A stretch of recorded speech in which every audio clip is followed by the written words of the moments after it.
Mesdames, Messieurs, bonjour. Un hélicoptère cargo chargé d'or se serait écrasé. Le pilote n'a pas survécu. L'équipe de France de foot féminin s'est illustrée en affrontant l'équipe de foot du Pérou, les Poussins. En l'absence totale de but, l'arbitre a décidé d'une prolongation. Elle dure depuis maintenant 4 jours. Nous comptons à ce jour une dizaine d'hypoglycémies et la démission de l'arbitre.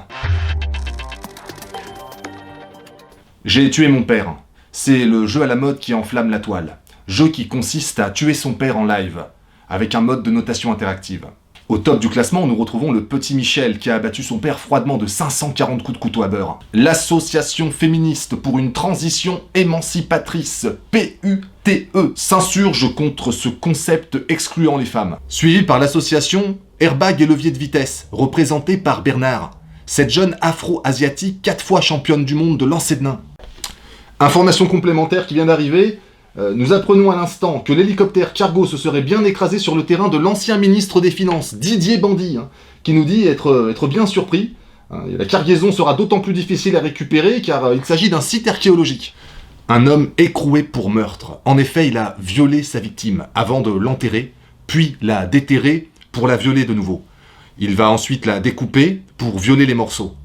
4 ans ont été retenus, mais des faits aggravants viennent alourdir sa peine. En effet, il semblerait qu'il n'ait pas respecté les distanciations sociales. Pas de port de masque non plus. Il encourt la perpétuité. Écoutez, alors là, nous apprenons à l'instant de sources sûres que l'hélicoptère et sa cargaison ne seront pas récupérables. En tout cas, dans un délai indéfini, car un rhinocéros blanc, donc en voie d'extinction, a élu domicile chez l'ancien ministre depuis quelques heures, là, rendant toute intervention dangereuse pour l'animal. Alors, selon l'expert Jean-Claude Bandy, l'animal serait en pleine période de gestation, qui pourrait durer jusqu'à 18 mois. Plus la convalescence, plus l'éducation du petit, sa scolarisation, la cargaison sera donc inaccessible, mais en de bonnes mains, nous confie Monsieur Bandy. Mardi dernier, Hervé Bandy nous alertait sur une éventuelle pénurie de carburant. Nous apprenons aujourd'hui qu'un camion transportant du carburant bloque un axe important d'approvisionnement. Le chauffeur nous a confié avoir oublié faire le plein. Toute une équipe technique et logistique sont sur place afin de libérer cet axe indispensable à l'acheminement du carburant. Le ministre Gérald Bandy, accusé de viol, devait être jugé à ce jour.